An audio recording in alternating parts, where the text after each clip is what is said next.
Imagine a war so long it outlived kings, reshaped nations, and turned knights into legends. This wasn't a conflict of days or decades, but of generations. This was the 100 Years' War. As France crumbled under weak leadership, its greatest threat wasn't always English, it was French. The rift between two powerful houses, the Armagnacs and the Burgundians, became a civil war within a war. The House of Burgundy, led by John the Fearless, had once served the French crown, but ambition ran deep. John sought to dominate the French court, challenging the authority of the Dauphin, the heir to the throne, and the rival House of Orléans. In 1407, he made a bold move. He ordered the assassination of Louis, Duke of Orléans, in the streets of Paris. His excuse? That Louis had corrupted the king and threatened the realm. But the murder sent France spiraling into civil conflict. Cities chose sides. Armagnacs backed the Dauphin, Burgundians claimed to defend the crown's true interests. As they clashed, England watched and waited. The internal chaos left France vulnerable. In 1415, Henry V of England would seize the perfect moment to strike, capitalizing on a kingdom at war with itself. What began as a fight for power among nobles had now weakened France beyond recognition. The betrayal of Burgundy was not just political, it was national self-destruction. After Joan of Arc's martyrdom, the war could have ended in despair, but her sacrifice had rekindled French pride and faith. The flame she lit did not die, it spread. By the mid-1430s, France's military fortunes began to shift. Charles VII, once hesitant and dependent on others, matured into a more decisive ruler. He reformed the army, introduced professional soldiers, and reduced his reliance on feudal levies. Discipline improved, and the once disorganized French forces grew lethal. Key cities were retaken. Paris, long under English control, was reclaimed in 1436. Normandy, the heartland of English power in France, fell city by city. The French artillery, superior and well-trained, began to dominate sieges. Meanwhile, England faltered. Internal divisions grew worse. The Wars of the Roses loomed on the horizon, draining attention and troops from France. The English crown no longer had the strength or the unity to hold its empire abroad. The French no longer fought simply to survive. They fought to win. Joan's voice had once called France to rise. Now, her legacy rode behind every banner, echoed in every French victory. The tide had turned, and the end was drawing near. In the darkest hour of France's struggle, a voice rose not from a throne, but from a peasant's hearth. Joan of Arc, a teenage girl from Domremy, claimed she heard divine voices urging her to save France. She believed she was chosen by God to lift the siege of Orléans and crown Charles VII king. To the nobility, she was madness in armor. To the desperate, she was a miracle. In 1429, Joan arrived at the court of Charles. Skepticism loomed, but her conviction and unexpected accuracy in battle predictions earned her command. She donned white armor, rode with a banner, and entered the flames of war not as a soldier, but as a symbol. At Orléans, her presence stirred the troops to action. The English were driven back. Her courage became contagious. Soon after, Joan stood beside Charles at Reims as he was crowned king. Her mission, in part, was fulfilled. But her triumph was brief. Captured by Burgundians in 1430 and handed to the English, Joan was tried for heresy. She was burned at the stake in 1431. Joan died in flames, but her spirit kindled a nation. France would never be the same again. In 1422, England stood on the edge of an unimaginable legacy. Henry V, conqueror of France, hero of Agincourt, and heir to the French throne, seemed unstoppable. But fate had one final cruel twist. While campaigning in France to solidify his power, Henry contracted dysentery. Weakened and exhausted, he died at the Château de Vincennes at just 35 years old. The warrior king, poised to rule over a united Anglo-French empire, never wore the French crown. His dream died with him. Just weeks later, King Charles VI of France also passed. According to the Treaty of Troyes, Henry's infant son, Henry VI, was now king of both England and France. But an infant king could not lead armies or navigate court intrigue. The throne was now surrounded by regents, rivals, and unrest. The Dauphin Charles, disinherited but defiant, refused to recognize the treaty. To many French nobles, the war was far from finished. It had merely entered a darker, more complex phase. Henry V had carved a path with sword and strategy, but without him, England's hold on France began to loosen. A generation of blood had bought a moment of glory, and now it threatened to slip away. Just as war ravaged the land, death came silently on the wind. In 1348, the Black Death swept across Europe, leaving cities empty and villages abandoned. The 100 Years' War, for all its violence, was forced to pause before a far greater killer. Armies crumbled as disease spread through camps. Whole battalions vanished without battle. In France and England alike, the plague cared nothing for crowns or causes. It took peasants and princes alike. Fear gripped the people more than the sword ever had. With so many dead, the economy stalled. Farmland lay fallow. Tax collection faltered. Lords struggled to gather troops. Even kings, mourning their own, turned inward. For a time, war took a breath, grim and shallow. But the plague did more than kill. It transformed society. Labor shortages gave surviving peasants leverage. The feudal order weakened. Discontent simmered. And when the armies marched again, they returned to a changed world, one scarred by pestilence and ready to erupt in revolt. The war would continue, but the plague had altered its course and its cost. The sword had paused for the scythe, but blood would soon flow again. As armies rested and truces flickered, an unseen enemy swept across Europe, more deadly than any sword. In 1347, the Black Death arrived, carried by rats and fleas, cutting down peasants, nobles, and knights alike. By 1348, it had reached the heart of the 100 Years' War. Camps turned into graveyards. Soldiers who once feared the enemy now feared each other. Coughs echoed louder than battle cries, and entire regiments vanished not in combat, but in fevered silence. War paused, not out of mercy, but because death made no distinction between French and English. In towns like Calais and Bordeaux, trade collapsed and corpses filled the streets. Even kings feared the plague. Edward III lost a beloved daughter. Philip VI's court grew anxious and divided. Strategy gave way to survival. The plague didn't just kill men, it drained kingdoms of their strength. Recruitment slowed, taxation failed, and for a brief, eerie moment, the war faded into the background of a dying continent. When the plague waned, the survivors emerged hardened, traumatized, and changed. The war would resume, but the world it returned to was not the same. In 1415, England found its champion in King Henry V, a soldier king with iron resolve and divine confidence. Unlike his troubled predecessors, Henry was methodical, politically shrewd, and utterly determined to reclaim England's claim to the French throne. Henry launched his invasion with the Siege of Harfleur, a bitter campaign that drained his forces. Disease and hunger took their toll, yet the king pressed forward. His target wasn't just land, it was legitimacy. Through bloodshed and banners, he would right his right to rule across France. His small, exhausted army marched through Normandy, shadowed by a much larger French force. French nobles, freshly roused from civil strife, prepared to crush the invaders. They outnumbered Henry's men nearly 5-1. On the fields near a small village named Agincourt, destiny approached. Mud, rain, and thick woods boxed in the battlefield. But Henry held firm. His men, archers with longbows and grim-faced knights, braced for impact. The stage was set not for a battle, but a miracle or a massacre. England stood on the edge of triumph or ruin. France believed it would be the end of Henry's campaign, but Agincourt would echo through history. In 1420, 5 years after Agincourt, Henry V stood not merely as a victor, but as a king in waiting. The French court, fractured and desperate, was ripe for negotiation, and in the city of Troyes, destiny was sealed with ink instead of steel. The Treaty of Troyes was nothing short of a dynastic coup. It declared Henry V heir to the French throne, disinheriting the Dauphin Charles, son of the mad King Charles VI.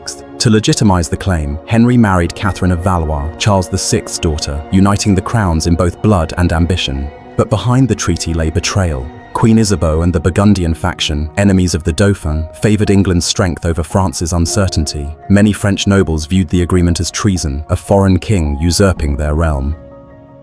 Henry returned to England a hero, his vision nearly complete. He had crushed his enemies and bent France's crown within reach. Yet peace was fragile. Charles VI's mental illness continued, the Dauphin refused to yield, and the war, though cloaked in diplomacy, was far from over. The Treaty of Troyes promised unity, but it birthed deeper divisions. The ink had dried, but the blood was still to come. In 1356, at the Battle of Poitiers, the might of France crumbled once more, this time with its king at the center of the disaster. King John II of France, known as John the Good, led his army to confront Edward, the Black Prince. But the English, though outnumbered, were disciplined, dug in, and deadly. Waves of French cavalry broke against the wall of longbows and spears. In the chaos, King John fought bravely, swinging his sword amid falling nobles. But bravery could not halt the tide. Surrounded and overwhelmed, he surrendered to an English squire, one of the most humiliating moments in French royal history. Captured and taken to England, John lived not in chains, but in luxury, more guest than prisoner. Yet his ransom was staggering, 3 million gold écus. To pay it, France was bled dry. The Treaty of Bretigny followed, ceding vast territories to England. But worse was the wound to French pride. Their king, defeated, captured, ransomed. Chivalry dictated honor in defeat. But behind the pageantry, it was money and power that ruled, and France, weakened and humiliated, would struggle to recover from this royal loss. Before swords clashed on French soil, a rebellion in Flanders fanned the flames of war. Flanders, a wealthy region filled with wool merchants and bustling towns like Ghent and Bruges, was officially under French influence, but the Flemish depended on English wool to survive and resented French interference. Their loyalties wavered, caught between politics and profit. In 1337, Edward III seized the moment. He forged alliances with rebellious Flemish towns and influential nobles. His claim to the French throne gave him a bold pretext. To many in Flanders, he wasn't just a trading partner, he was a potential savior. Meanwhile, Philip VI scrambled to assert control. French troops clashed with Flemish rebels. The struggle turned brutal. Towns were sacked, leaders executed, and alliances shifted like sand. Edward's support for the rebels wasn't purely noble. It was a calculated move to weaken Philip and surround France with enemies. Flanders became both ally and battlefield. The war's early stage was shaped not by grand battles, but by merchants, guilds, and rising towns who saw opportunity in chaos. This wasn't just a feud of kings, it was a war where coins, contracts, and rebellion mattered just as much as swords. The war that would engulf Europe began with 2 men, each wearing a crown, each claiming the same throne. Edward III of England was young, ambitious, and bold. His mother, Isabella of France, was sister to the deceased King Charles IV. Through her, Edward claimed the French crown. But the French nobles dismissed him. They invoked Salic law, an old Frankish rule stating that no woman or her son could inherit the throne. Instead, they crowned Philip VI, cousin to the late king. Philip was older, experienced, and well-rooted in French nobility, but Edward saw him as a usurper. What began as a legal dispute between monarchs quickly escalated. Trade tensions festered. France supported Scotland, England's enemy. England held lands in Gascony, lands Philip wanted back. In 1337, Edward formally renounced his vassalage to Philip and declared himself King of France. The conflict was no longer about inheritance. It became a question of honor, power, and dominance. 2 kings, 1 crown, and a continent caught in the crossfire. The seeds of a century-long war had taken root, and soon they would bloom in fire and steel. As the war dragged on, France began to unravel, not from foreign swords, but from the madness within its own court. At the heart of this chaos stood King Charles VI, whose reign became a tragic chapter of instability and fear. Charles ascended the throne in 1380, a boy of 11, under the watchful eyes of his uncles and advisors. At first, he ruled with promise, but by his early 20s, strange episodes began. He would forget who he was, flee his own guards, or fall into violent rages. Once, he attacked his own knights, convinced they were enemies. He became known as Charles the Mad. This mental collapse left France without firm leadership during one of its darkest hours. Power struggles erupted between rival factions, especially the powerful houses of Orléans and Burgundy. The royal court turned into a battlefield of intrigue, while the countryside burned. With the king unfit and nobles feuding, France fractured. The English saw opportunity, launching fresh campaigns into a divided kingdom. The madness of one man would ripple through generations, weakening the realm from within and leaving the door open for betrayal, invasion, and eventually, Joan of Arc. The 100 Years' War ended not with celebration, but with exhaustion. Both England and France emerged forever changed, scarred, yet reborn. In France, the war had burned away the old feudal order. Out of the ashes rose a stronger monarchy, with Charles VII laying the groundwork for centralized power. The standing army he created became a model for future kings, and the chaos that had once ruled the French countryside gave way to royal control. England, however, spiraled into turmoil. The immense cost of the war, economically, socially, and politically, left the nation weakened. Discontent festered. Nobles turned on one another. Within 2 years of the war's end, England fell into civil war, the Wars of the Roses. What had begun as a fight for glory abroad had led to bloodshed at home. But legacies endure beyond borders. The war stirred national identity. England was no longer just a realm of kings. It was becoming a nation of Englishmen. In France, a battered land rallied behind a crown reborn. The 100 Years' War had redrawn maps, rewritten dynasties, and reshaped history. It was more than a conflict. It was a crucible, and from its fire, 2 nations emerged, forever transformed.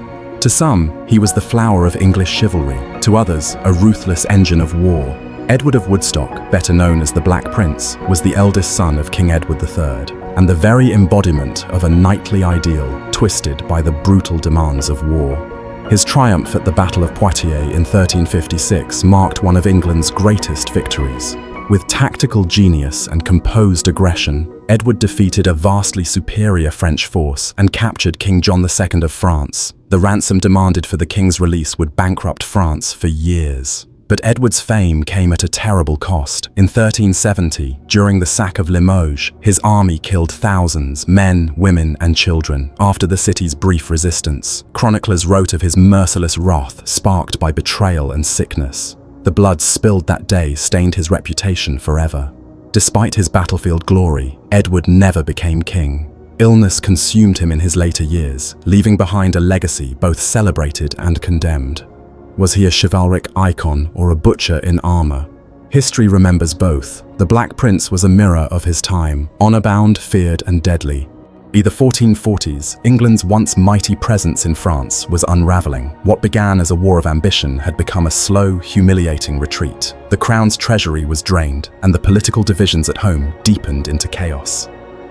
Henry VI, more monk than monarch, lacked the forceful will of his predecessors. Plagued by mental illness and weak governance, his court fractured into bitter factions, with nobles more focused on power plays in London than campaigns in France. The war effort crumbled. France, meanwhile, surged forward. In 1450, the French retook Normandy after the decisive Battle of Formigny. By 1453, they had captured Bordeaux and routed the English at Castillon, the final major battle of the war. The long-held Duchy of Guyenne, once a jewel of English holdings, was gone.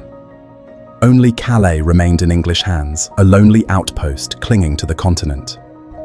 After 116 years of intermittent war, England's dreams of a French empire were shattered. The 100 Years' War had begun with kings claiming crowns and ended with England clinging to memories. The tide of history had turned, and an empire had slipped into the sea. In June 1340, war thundered not on land, but across the churning waves of the English Channel. At the port of Sluys, the French assembled a vast fleet, hoping to strangle England's coastlines and halt Edward III's advance. The sea was their shield, until Edward turned it into a battlefield. With over 200 ships, Edward launched a daring assault. His vessels, packed with longbowmen and soldiers, charged the anchored French fleet in a tight, brutal formation. What followed wasn't elegant naval strategy, it was chaos. Ships lashed together. Arrows darkened the sky. Men fought hand-to-hand on blood-slicked decks. By day's end, the Channel turned red. The French navy was crushed, most of its fleet destroyed or captured. It was a staggering blow. France lost control of the sea, and Edward secured his bridge to the continent. The victory at Sluys wasn't just tactical, it was symbolic. England, though smaller, could outfight and outmaneuver a larger foe. It gave Edward momentum, pride, and a free path to carry war deep into France. The sea, once a barrier, had become a highway of conquest. In the chaos of medieval warfare, knights stood as symbols of valor, loyalty, and noble ideals. The 100 Years' War became their grand stage, a place where chivalry could shine and reputations could be forged in steel and fire. Tournaments had prepared them for glory, but real battles were far more brutal. Knights fought not just for their kings, but for honor, ransom, and fame. Codes of conduct urged mercy to fellow nobles, but rarely extended to common soldiers or civilians. Captured knights were treated with dignity, peasants were left to burn. The war elevated many into legends. Figures like Jean de Grailly, the Captal de Buch, gained renown for daring charges and battlefield courage. But chivalry came at a price. The obsession with personal glory sometimes overrode strategy. At Poitiers and Crécy, French knights charged recklessly, ignoring discipline, falling into deadly traps laid by English archers. Chivalry's promise was noble warfare. The reality was blood, pride, and senseless slaughter. Beneath shining armor, often beat hearts ruled by ambition, not virtue. And as the war dragged on, even the noblest ideals began to rust beneath the weight of endless conflict. October 25th, 1415, St. Crispin's Day. On a narrow, muddy field near the village of Agincourt, Henry V's weary army faced annihilation. Outnumbered, outmatched, and trapped between woods, it seemed the English would fall beneath the might of France's elite. But the terrain became Henry's unlikely ally. Heavy rains had turned the fields to sludge. The French, armored and overconfident, charged headlong into the muck. English longbowmen, positioned behind sharpened stakes, unleashed a storm of arrows. Horses collapsed, knights slipped and stumbled in the filth. The French ranks turned chaotic. Henry's disciplined forces pushed forward. Archers joined the melee with hatchets and knives, cutting down noblemen in the mud. The narrow battlefield choked the French advance. Their sheer numbers became a curse, not a strength. When the battle ended, the ground was littered with bodies. Thousands of French knights lay dead or captured. English losses were minimal in comparison. Agincourt was not just a victory, it was legend. It shattered the myth of chivalric invincibility and showed the power of strategy, terrain, and the longbow. Henry V emerged as a warrior king, blessed by fate. France was shaken, and England emboldened. Following his naval triumph at Sluys, Edward III pressed inland, determined to assert his claim. His forces swept into French territory, laying siege to the fortified city of Tournai in 1340. The city was a key stronghold, symbolic, well-defended, and fiercely loyal to the French crown. But Tournai would not fall easily. Edward's army, though bolstered by Flemish allies, struggled with poor supply lines, disease, and the stubborn resilience of the city's defenders. For weeks, his men camped outside the walls, launching attacks, building siege engines, and waiting for the defenders to break.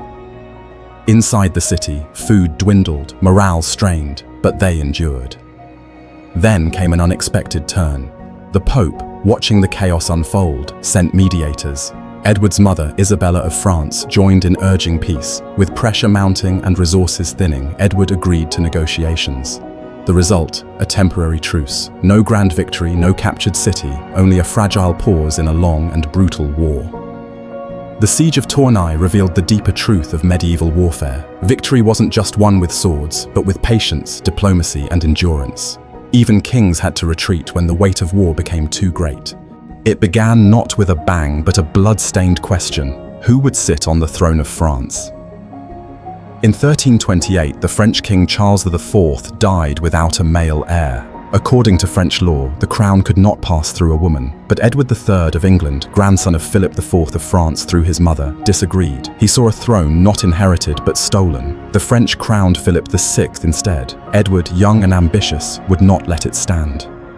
Beneath the royal dispute lay deeper wounds: economic rivalry, territorial claims, and the ancient enmity between France and England. Normandy, Aquitaine, Flanders, lands and loyalties tangled like thorned vines. In 1337, Edward declared himself rightful King of France. War was no longer a matter of diplomacy, it became destiny. But this would be no ordinary war. It would rage across countrysides, through towns and castles, with kings and peasants paying the price. The 100 Years' War had begun, and the world would never be the same. The Black Death had torn through Europe, leaving fewer hands to till the soil. But while death had passed, suffering remained. Lords demanded the same labor for less pay. Taxes rose to fund the endless war, and the poor, tired, hungry, and bitter, began to rise. In 1358, northern France erupted in rebellion. The Jacquerie, a peasant uprising, saw farmers take up clubs and scythes against knights and castles. Fueled by rage and desperation, they burned manor houses and slaughtered nobles. But their fury was met with swift brutality. The nobility, shocked and vengeful, crushed the revolt without mercy. Across the Channel, a similar storm brewed. In 1381, England faced its own reckoning. The Peasants' Revolt, led by Wat Tyler. Thousands marched on London, demanding fair laws, lower taxes, and an end to serfdom. For a moment, the walls of power trembled, but treachery soon followed. Tyler was killed in negotiation, and the rebels dispersed. These uprisings failed to reshape the world overnight, but their message echoed. The war was not just between kings. Beneath the banners of royalty, another war burned. Between rich and poor, oppressor and oppressed. The 100 Years' War did not simply fade into history, it echoed across centuries. Its battles reshaped military strategy, longbows shattered the supremacy of knights, and gunpowder signaled the twilight of medieval warfare. Castles once seen as impenetrable fell before cannon fire. The age of chivalry was dying, and modern warfare was being born. Culturally, the war gave rise to powerful myths and heroes. Joan of Arc became a symbol of divine resistance. English kings like Edward III and Henry V were etched into legend. Chroniclers wrote tales of valor and betrayal that still captivate imaginations. Politically, the war shifted power. In France, the monarchy emerged stronger. In England, weakened by defeat and debt, civil war soon erupted. Dynasties fell. New orders rose. And yet, the war's greatest legacy may be national identity. English and French people began to see themselves not just as subjects, but as citizens of distinct nations, with shared languages, symbols, and pride. A modern sense of country was born from the long, bloody struggle. The 100 Years' War wasn't just a medieval feud, it was a turning point. In blood and fire, Europe was changed forever. Its echoes still whisper in every crown, flag, and battlefield where destiny was forged. Gone were the days when armored knights ruled the battlefield uncontested. In the rolling hills of France, a new weapon reshaped war, the English longbow. Crafted from yew and nearly 6 feet tall, the longbow could pierce plate armor from over 200 yards. It took years to master, but in skilled hands, it was devastating. English kings, especially Edward III, understood this power and invested heavily in training common men for the bow. At battles like Crécy and Poitiers, lines of archers darkened the sky with arrows, cutting down charging knights before they could even reach the front lines. The flower of French chivalry fell not to swords, but to shafts fired by peasants. This shift rattled the foundations of medieval warfare. Nobles began to fear the very commoners they once ruled. The myth of knightly invincibility cracked beneath the rain of arrows. The longbow did more than win battles. It changed the social order. Power was no longer held only by those in armor, but also by those with calloused fingers and deadly aim.